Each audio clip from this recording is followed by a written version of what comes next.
It's a big year for Oregon State. If you want to be invited to a big conference one day, it really helps to have a bunch of high-level winning seasons. Can they accomplish that this year? Carter Bahns, BeaverBlitz.com, and 24/7 Sports joining me here to predict Oregon State's record. Let's just dive right into the schedule here, Carter.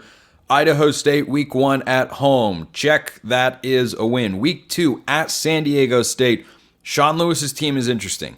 I like Sean Lewis. They've brought in a lot of talent via the portal. I think they did that because they needed to, not just because they could. It's not an Ole Miss in the SEC situation where you have a good team and you're trying to make it a big-time contender. I think Oregon State has at least as strong of a roster, and I think they can go to San Diego and win that game at Snapdragon.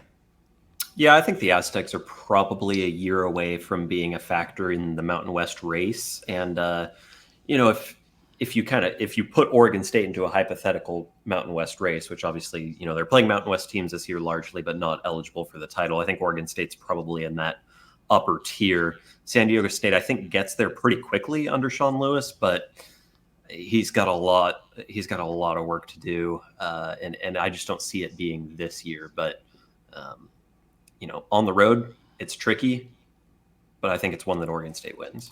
I think you can make the case it's the most important game of the season for Oregon State for two reasons. Number one, it's your first game against a non-FCS opponent, so you have that element of, hey, what are we? Let's prove it to ourselves and others. Number two, you're doing it on the road. It's early in the year. There isn't going to be the energy on the San Diego State sideline or amongst the crowd of, we're not that good this year. We're just kind of here going through the motions and whatnot and trying to get better. They're going to have that early season juice and that belief in the locker room. And the cherry on top is Oregon is the next week. Neither one of us expect the Beavs to be able to pull an upset in that game, even though it's played in Corvallis, where Oregon, fun fact, has not won a game since 2018. But that's why I think that San Diego State game is such a big one. But the Oregon game is next. I think Oregon is better top to bottom. Coach, for sure, more experience, more proven at this point, even though Lanning's still early in his career. Better quarterback, better. This is just top to bottom, not a year where I see Oregon State pulling an upset.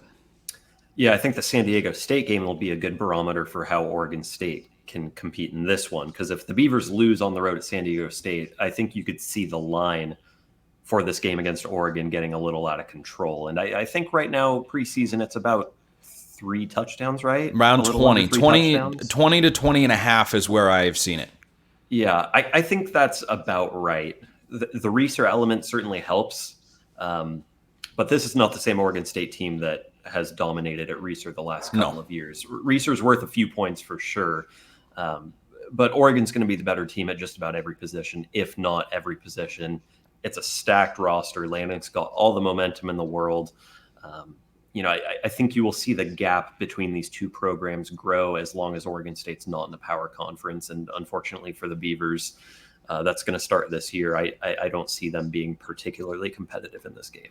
I actually think on the long-term outlook of this matchup, the gap is as wide now as it will probably ever be if Oregon State racks up successful seasons. Because if you think about Oregon State as a Mountain West team, and that's essentially, though not entirely, what they are for the next 2 years, Boise State has beaten Oregon 3 straight times. And Boise State has been able to keep their talent acquisition and recruiting at a level that keeps them near the top of the conference. So I think this gap in the first year after the transfer portal exodus and the offseason that Oregon has had and the returners that Oregon has, I think this is a sizable roster gap. I think it actually can shrink. Not saying that it will. I think it can shrink in the coming years, but I definitely expect Oregon to go into Corvallis and get a win, which sets up a couple of home games at Reeser that are probably going to be among the biggest games played in Corvallis this season, particularly the one next week against Purdue. I have this as a win because it is at home. You're going to have the bounce back factor. Purdue is, I think, a decent team in the Big Ten. I don't think that they are great, and I think Trent Bray and the Beavs can do enough because they're at home. If this were on the road, I'd say no, not in West Lafayette. But at home, I think Oregon State has enough on its roster to win that game. I'm with you there. Purdue really only has a couple of pieces that I think should scare the Beavers.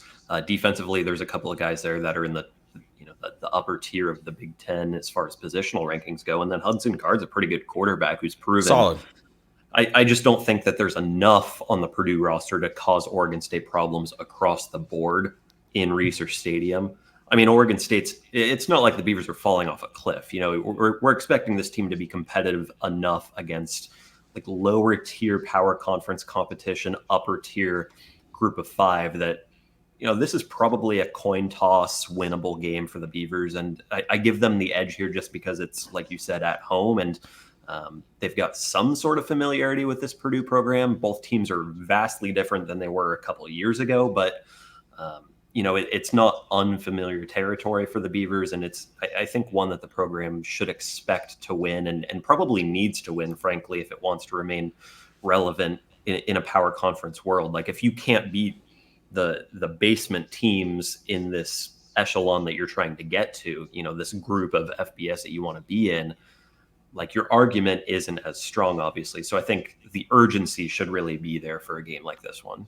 Yeah, I agree. It's one of the marquee matchups on Oregon State's schedule this year. It's, I think, the only Power 4 game that they win because they've got Oregon, they've got Purdue, and then they go at Cal. I think they're going to lose. But going into that Cal game, I think they will have won 4 straight. Purdue, Colorado State at home, at Nevada, who I don't expect to be good, at home against UNLV. I think that UNLV game is huge because the Rebels are a good roster, they were a good team, and they've kept their staff mostly together. Yeah, UNLV scares me from an offensive perspective in particular. Yes. They lost obviously their quarterback who's at USC, will be a backup there, but man, they've got pieces on offense, on special teams that they can score in a variety of ways. I think Brennan Marion is one of the best play callers in college football. He is going to rise through the ranks very quickly. A program with a ton of momentum, a lot of experience coming back on the offensive side. This is one that I picked as a loss for Oregon State. I think there's going to be a game in there against a Mountain West team that you look back at the end of the season and you say, we were probably the better team in that matchup, but it just didn't go our way that day. And I think this is one of those games where UNLV can frankly just score enough points to put it out of reach, or in a close game, score that late touchdown to go ahead. I think the Beavers should be able to score on the Rebels, but it's a team that I don't necessarily know gets a lot of hype and that teams, outside of the group of five take very seriously, but it's a team that could beat a lot of power conference squads. Oh, in their non-conference slate, the Rebels there. In UNLV's non-conference slate, they go to Houston, and I think Houston's the last place team in the Big 12 this season. Yep. I am this close to picking UNLV to win that non-conference matchup with the Cougars. I think it's entirely feasible. Houston's roster has been gutted by the portal this offseason, but after UNLV, and this is where my thinking kind of came down, between UNLV, at Cal, and hosting Washington State, those are the biggest 3 games on the second half of Oregon State's schedule. I think they will beat San Jose State. I think they will win at Air Force as well. I think they will lose at Boise the last week of the regular season. I think how many wins they end up with is largely going to be defined by about 3 games in the second half. I think at Cal is a loss. I think UNLV at home is a win. I think Washington State at home is a loss. I like Wazoo's offseason more than Oregon State's. I think they've kept a lot more of their team from a season ago. So that's why I went in that direction. I have a hard time seeing Oregon State going 0-3 in those matchups, and that's why I picked the UNLV win.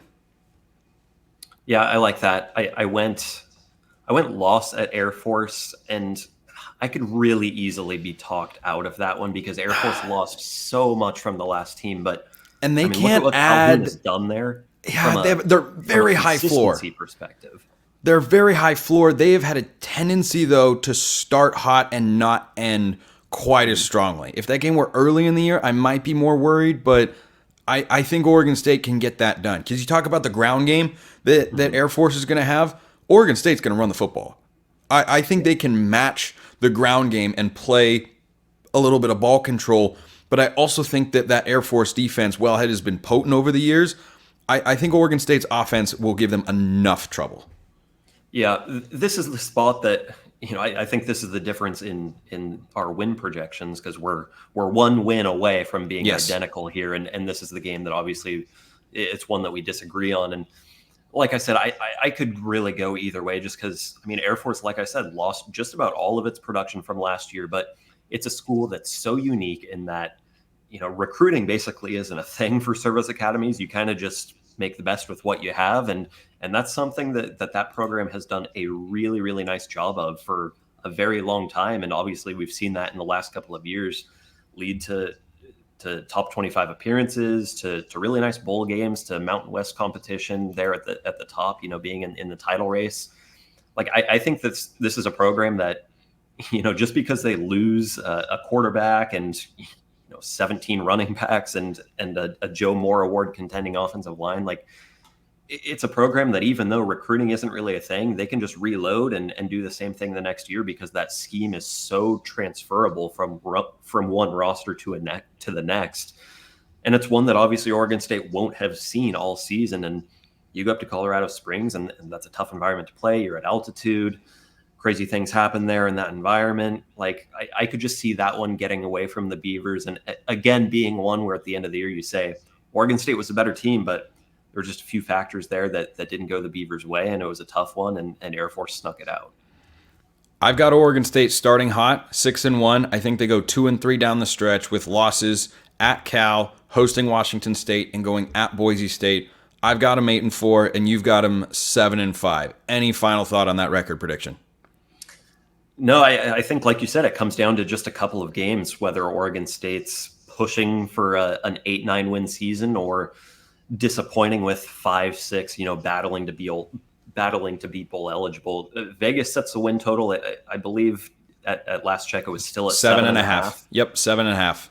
And I think that's reflected pretty accurately in what we just did game by game. One of us is at 8, the other's at 7. I could be very easily convinced to go to 8, but would I be shocked if Oregon State won 6 games and just squeaked into bowl eligibility? Like, absolutely not.